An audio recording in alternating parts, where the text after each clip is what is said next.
Hello? Hello, Dr. Keita? Oh, good afternoon to you. How are you doing? All right, all right. Now, one thing I wasn't sure, because at one point in time I was watching your videos, and you said that you believe that even, 20,000 years ago, you think that lighter-skinned, straight-haired people were already in Africa? Yeah, well, my own belief on this is that, number one, we don't know. Okay, number one, I'm agnostic. Number two, I've always made the point of saying that if modern people actually emerged 150,000 years ago in Africa, you cannot say that modern people arose in Africa 150,000 years ago, left 50,000 years ago, and assumed that between those two dates of 100,000 years that you wouldn't get diversity in Africa. Yet my real angst is with the white geneticists who still will talk about evolution. But the moment they get to the Holocene and they're talking about people from the Neolithic on, all of a sudden race creeps back into the discussion. Or you have people like Harpending and Moyes writing these things. If you look in this little special Discover issue, and they're talking about this D4 gene for brain expansion or brain whatever, and they're saying these things. Well, you can't have it both ways. Either there was diversity in Africa. Now, I believe that a lot of lineages, by the way, have been lost. I believe that a lot of language families have been lost. I believe there was a lot more in Africa that simply has died off, and they're smoking guns. They're little hints that this must have been the case, but there's no big pieces left. There's simply no big pieces. And I get this, of course, from people like Chris Aaron and people that I talk to who say, well, yes, things must have been that way because it is not the level that you would expect given the time depth that we have. It's just not there.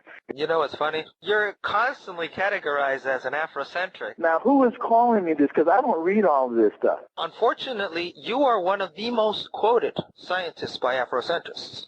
But they only quote what they want to hear. They want to hear that Egypt was part of Africa.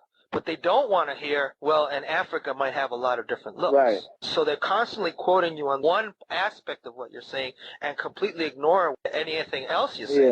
Yeah. Well, I guess that's true in general. When I did that video, and then I said, well, look at what Shomarka's really saying. Hey, I don't. And that's why I sent you the video, because if I said something wrong, then at least I can correct it.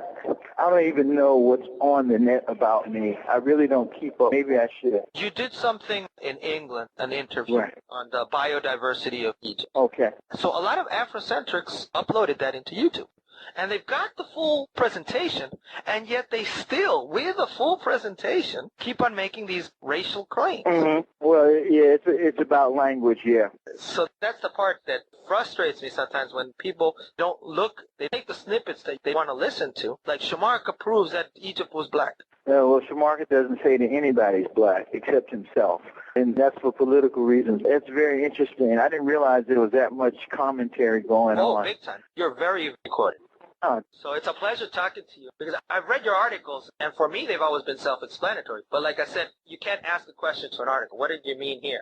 Right. Well, that's true. And I need to write some longer pieces that really codify. I need to really put in what I consider to be the best science that explains why you're going to have certain things. For me, there's a difference between being a proud Afro-diasporic, where you're looking to uplift the experience of the Afro-descent people, versus a mirror image of Eurocentrism of the past. Oh, yeah, absolutely. And I know you've done tons of research on this, and that's why it's very interesting to me. The obsession with Egypt versus cultures from Ghana or Congo or the Yoruba, which are our ancestors more so than any East African. Absolutely, yeah. And of course, get into this whole debate, were they black or white? And I always say, how about they weren't either, and maybe some look like Ethiopians and some look like Berbers. I doubt any of them look like a guy from England or a guy from Ghana. I once quoted you that you said that there was some Levantine influence. I said, no, there was no Levantine people there at all. And I'm saying no. Shomarka said that there was no mass migration. He didn't say there wasn't contact and some migration. But the majority of the population was indigenous. And of course, they did not want to hear that. They wanted to hear that it was absolutely indigenous. And of course, in a lot of people's mind, there's this racial concept that Africa is only one race. So they want to classify Egypt as this one race, and anybody that doesn't fit the stereotype, like lighter-skinned Berbers, must be foreign. Right.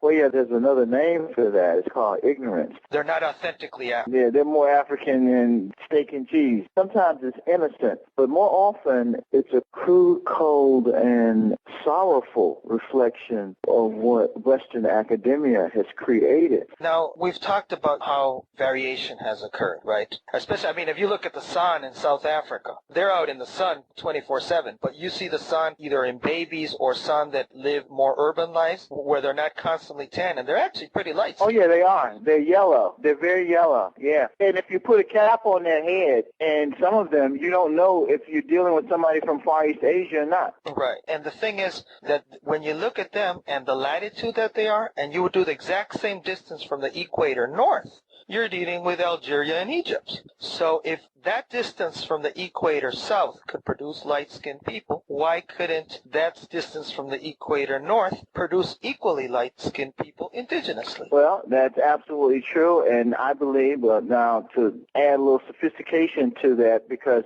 when you start looking at the mitochondrial and other lineages, you get faced with another problem. But you also, in the paper that's going to come out in Human Biology in a few months, there's a paper out of a Tunisian lab, which pleased me to no end, where they basically were saying, look, we have a deep connection to Africa, because they discovered in some L1 and L2 lineages separate sequences, an independent evolution of distinct evolution in North Africa. So this, for them, this was like a revelation that this cemented everything from the most ancient days of North Africa, Dar es Sultan, et cetera, has not disappeared from the continent. So they have a root that never left, is what my point is. And so, in fact, that paper opens up for many other people possibilities, and I talk about it.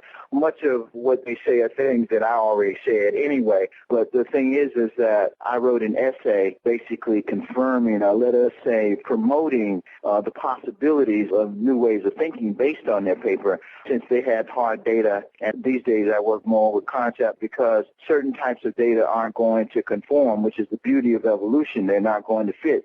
But let me just say this, that nobody called the Berber Amazigh came from any place else but North Africa. Obviously, there was some admixture migrations that came in, but at least from your Y chromosome writings, it seems that the Berbers in North Africa still are predominantly African. Oh, absolutely. No. These Berbers and these Egyptians, at least the males in those populations, are highly interconnected with other peoples in Africa, and based on their being PN2 descendants, there are some people in the Balkans who are also PN2 descendants, which would really blow people's minds away. I'm surprised that the more doctrinaire, ideological Afrocentrists have not seized on this stuff, that the Greeks have, without doubt, a high percentage of M78, and that comes off the PN2, but they haven't found that yet, so what you don't know, you don't use, and this is very interesting. On the other hand, a lot of the Chadic populations that have been tested with these small sample sizes, they're carrying this haplotype, this R group, which everybody says came back to Africa.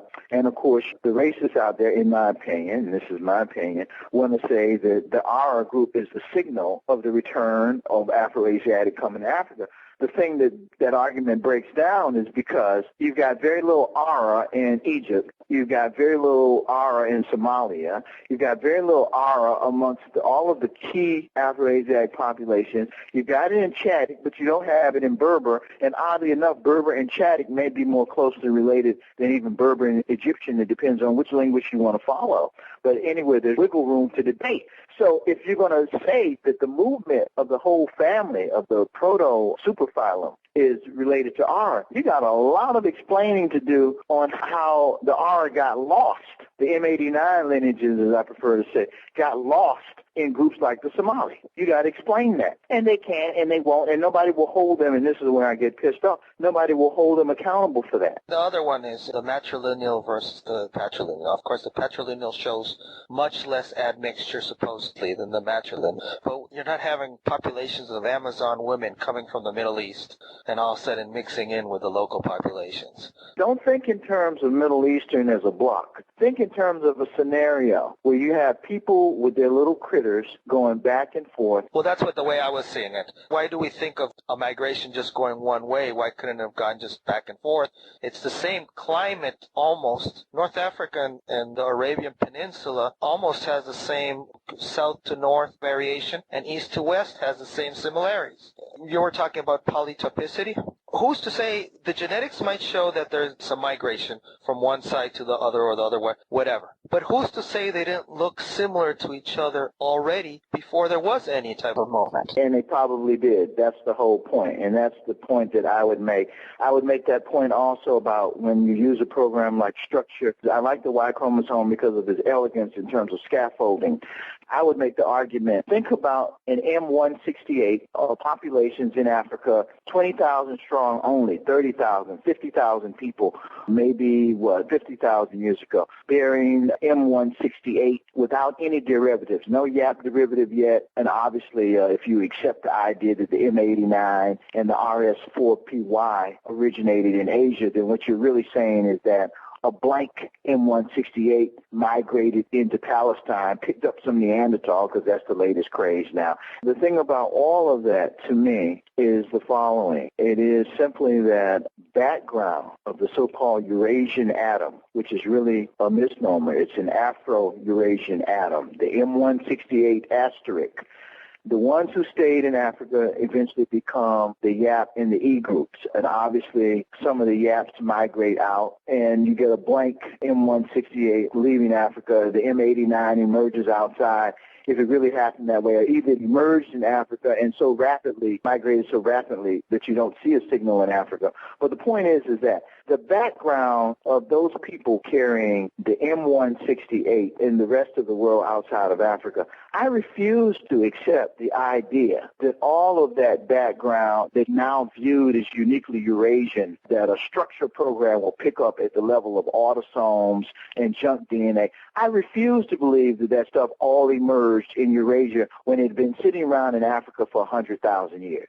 In other words, I'm trying to say that a part of the North African background, it shares, for the same reason that you're saying, it shares it with the rest of the world, because the M168 asterisk that left Africa also left some people in Africa that shared that background. It wasn't evenly distributed. And so it's not surprising that when you look at certain autosomes and STRs in North Africa, oh, they're more similar to people in the Mediterranean. Yeah, that doesn't mean they came from Mediterranean Europe.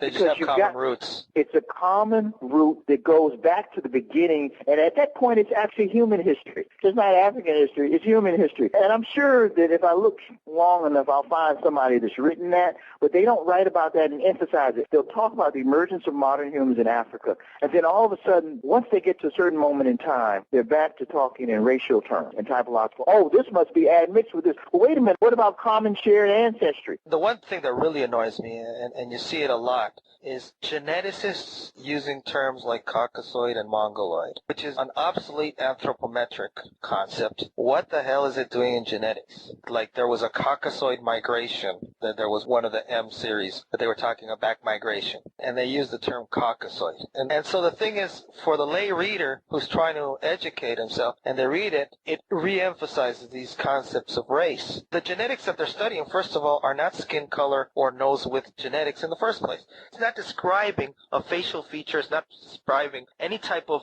phenotype as far as looks. You're just talking about ancestral markers. Right. What these people have done, they've taken the easy way out. It's the way out that people who don't want to, quote, complicate their writing or confuse people who read grants, what they consistently do, and I rail against it all the time, they have taken the easy way out. They've substituted these terms as geographical terms, and even when they haven't done that, they're using the same old categories apologetically. Well, we're doing this, blah, blah, blah, blah, blah. And when you stick them on the details, and the only way you can stick them, nobody's developed the language for the macro picture. You can stick them on the details when you get down to local population studies, regional studies. And then you say, well, wait a minute, what do you mean when you say Caucasoid, Mongoloid? What do you mean when you're talking about Somalia, Berbers as Eurasian, blah, blah, blah. And in fact, I'm perfectly willing to accept the idea that there was an absorption, a migration into Northwestern Africa, lineages, those HK things. I'm perfectly willing to accept that. What I'm not willing to accept is any notion that there were no people before the land was empty, because then you got to explain to me where these M3581 lineages came from. Then you got to explain to me why is it that in all of these Berber groups you get the scattered L1, L2s even, leave alone L3s. And you've got to explain this to me. And you can't explain it to me if you have a notion of mass migration, because if they were Basque, they should be speaking Basque. They're not speaking Basque. Berber doesn't have any Basque words in it. So the only way, if anything, you'd have, like we talked about, trickle migration. Exactly. That didn't affect any of the culture. And they absorbed people, and maybe they even acculturated entire groups, whole communities, maybe from Sardinia. That's possible. But the fact is that if that has happened, then it has happened on local terms in North Africa. They're part of North African biological history at that point. So you can say anything you want to say, but nobody called the Berber came from Finland. Even the Finnish people barely come from Finland. Part of the problem is language. See, what we need is somebody like you with a lawyer's mind and who insists on linguistic precision, who actually devotes a lot of time to writing just on that for actually a few years, because the odd paper here or there, if you look around, you see all sorts of substitute or more accurate language. It's not a substitute. You see people using the term biogeography. You could put some adjectives in front of that. I have suggested that we use terms like bioethnic, but what you don't have is a sustained onslaught of people insisting on this, and editors, more importantly, editors of journals not insisting on it. So guess what? You get Caucasoid, Mongoloid, although Mongoloid, you don't see that as much because it didn't become a social term in American discourse. But you do see it when talking about Native Americans, like, Howell's database. Right. You see it there, but what I'm saying is that Mongoloid did not become a part of the social, legal race definitions in the U.S.,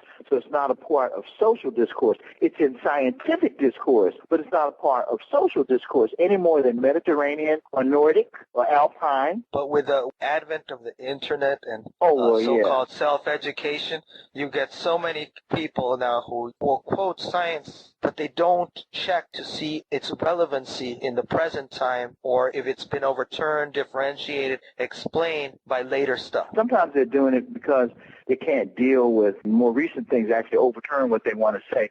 Sometimes an older study, though, actually has more gravitas for a given situation. Right. If it's closer to the primary evidence, obviously it's going to have some more impact. Yeah. Or it should, but it's kind of interesting that about what you're saying and how people don't always watch this, though. That's quite true. To get back to the Nile Valley, when I talk about the Nile Valley, I said, well, you have Nazca Carter there, you have Wadi Kudani, you have all of these skeletal remains, and you have this background of people that we know were there. It does not mean, as you have heard correctly from me, does not mean that there was no back migration. What it means is that the concept of the Egyptian is assembled on African soil. Now, the thing is, I would imagine that some of the people that will tell you that the Egyptians were simply, if they use a word like black or simply indigenous, that many of them are quoting Sheikh Anta Diop. Is that right? Yeah, a lot of them do. Okay, but then they don't know Sheikh Anta Diop very well, because Sheikh Anta Diop clearly says in the translated volume that was put together by Mercer Cook, The African Origin of Civilization, which is based primarily on the French book, The Antiquity of Black Civilization, or something like Black Nations and Cultures from 1953, 54, 55. Sheikh Anta Diop says there was an infiltration of whites from Palestine during the Amrashan period. Sheikh Anta Diop says that. That's in the English edition, too. So if you have a copy of the book, just go to find those pages, and then the next time somebody says that, they say, well, wait a minute, even Sheikh Anta Diop says it. He says it straight up. In which period was that? In the Amrashan, otherwise called Nakata, too. Okay. Oh, so in the pre-dynastic? Yeah, so Sheikh Anta Diop says it himself. Of course, he still believed in the whites and black thing. Well, okay, now, this is where it gets very tricky with Sheikh Anta Diop. When Sheikh Anta Diop says that the ancient Egyptians were Negroes from the beginning to the end, you have to understand, number one, when you read it in French, I think you get a much better idea. I don't read French very well, but the flavor of what he's saying comes across in a very, very different way. Because what Sheikh Anta Diop is saying is this: the foundational population was indigenous. It absorbed other elements. Absorbing other elements doesn't change your identity if they're thoroughly absorbed. And this is what he is actually saying. So he's more using Negro as a cultural identity? Yeah. Remember, the book was translated by Mercer Cook, who was a black American, and he's an older man. Mercer Cook was professor of Romance languages and literature at Howard University. Nothing to sneeze at. But Mercer Cook had to work with the language of the day. Remember, that book was translated a long time ago. And so when you think about it like that, you have to think about it in context and time. And so Mercer Cook is using the word Negro and black interchangeably. But Mercer Cook, if you saw Mercer Cook, if Mercer Cook was walking in the street in Bogota or in Cartagena and he was dressed in his fine suit because he's a professor, people would say, oh, he's a white man, maybe he's got a black grandmother. You see, I'm trying to make a point that in Mercer Cook's mind, this word Negro is not meaning Seligman's true Negro construct. You see, you have to understand that. And once you understand that, you say, oh. And if you read St. Clair Drake's book, Black Folk Here and There, Volume 1, he explains this very well. Just get that. 1987, Black Folk Here and There, St. Clair Drake. Sheikh Anta Diop, for all his faults and stuff, very correctly identified something. He said, well, it doesn't matter whether there was some black person, a person that you would call black, living 1,000 years ago in some place outside of that. And Sheikh Anta Diop was against this. He said, that doesn't matter. He said, what matters is trying to construct a narrative or a construct of the whole nation, of the whole family, as it were. And there's problems with that, too. So hence Sheikh Anta Diop's thesis about the interconnectedness of Africa, which, once again, the issue, Sheikh Anta Diop is wrong about many things, wrong, but incorrectly appreciated, because you have to look at him in terms of 1954. Every time I tell people that, when I argue with somebody today and I go, Diop was a product of his time. I mean, he was dealing with rampant Eurocentrism. He was framing everything within what he was being bombarded. I've always understood that. But also, though, the value of understanding, to look for the good in what he has to say, you realize that much of what he had to say, or much of what he was doing, if you could go back in a time machine to 1950, 54, 45, you would find things, similar types of works being written by Europeans. The only thing that they disliked about him is that he said that ancient Egyptians were black, and he did not mean that they were Seligman's true Negroes. But everything else Sheikh Anta Diop wrote, the diffusionist thesis, the thesis of interconnected of language families, he could find a reference in European writing to do the identical thing that he was doing. Which lots of times they were doing wrong, too. Yeah, that's the whole point, is that he fit into a genre of diffusionist French thinking. And if you understand him that way, then you can see what's good in what he wrote, because Sheikh Anta Diop was one of the first people to point out these Saharan connections. I mean, to formalize a very positive thing. Sheikh Anta Diop correctly stood the anthropology on its head. And as far as he was concerned, if it's more than 50%, that constitutes a majority in a population. And so from his point of view, when he looked at the old skeletal studies, he said, well, these things aren't thoroughly accurate because they miss variation. And when he has those passages in his books, when he talks about variability and laughs, he says a theory that would turn a Messiah into a Caucasian is laughable. He said it's like picking apart European phenotypes, he doesn't use that word, and declaring them to be separate races. He said, this is ridiculous. And he is absolutely right about that. Right, now, in that sense, yeah. Yeah, so there's a way to appreciate him and to understand, again, what he was up against. You have to have read deeply many things, and then you can see where his genius really was. Yeah, basically, for me, the whole thing is that I sort of base my whole set of arguments on the notion that they're indigenous people in places, they've asymmetrically absorbed differences, and through just random processes sometimes you get changes in small local groups as opposed to the whole region, and gene frequencies and lineage frequencies, and I would say social selection, all kinds of things. The Berber situation is kind of odd and very interesting because some of those Berber groups may be 49%,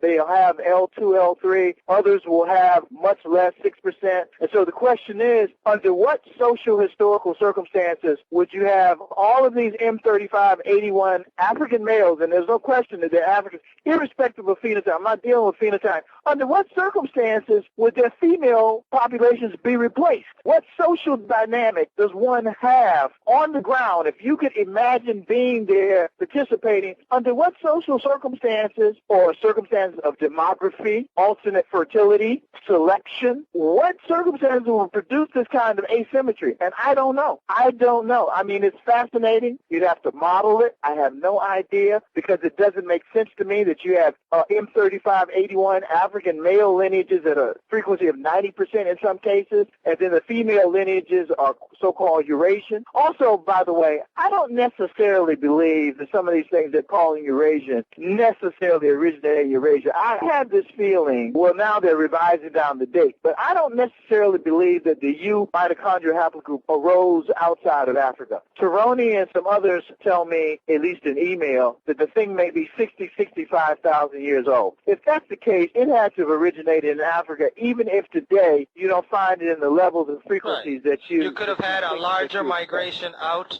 and a smaller group that stayed back. Yeah, absolutely.